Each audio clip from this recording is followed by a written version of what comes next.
យុវជនស្ម័គ្រចិត្តចូលបម្រើកងទ័ពនិងត្រូវស្មោះត្រង់ដាច់ខាតជាមួយជាតិសាសនាព្រះមហាក្សត្រហ៊ានពលិកម្មចំពោះជាតិមាតុភូមិនិងប្រជាជនមេបញ្ជាការតំបន់ប្រតិបត្តិការសឹករងកម្ពុជាឧត្តមសេនីយ៍ត្រីហុងចន្ទដាកាលពីថ្ងៃអាទិត្យបានជួបសំណេះសំណាលជាមួយយុវជនស្ម័គ្រចិត្តចូលបម្រើកងយុទ្ធពលខេមរៈភូមិន្ទទិសយុទ្ធភូមិភាគទី3បំពេញក្របខ័ណ្ឌឲ្យកងទ័ពជើងគោក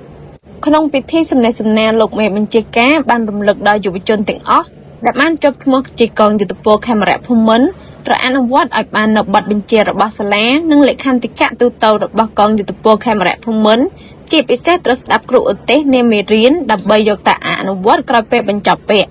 លោកមេបញ្ជាការសង្ឃឹមថាក្រោយបញ្ចប់វគ្គយុវជនទាំងអស់ទទួលបានលទ្ធផលល្អនិងយកចំណេះដឹងទៅបម្រើជាតិមាតុភូមិត្រូវជៀសវាងឲ្យផុតពីគ្រឿងញៀន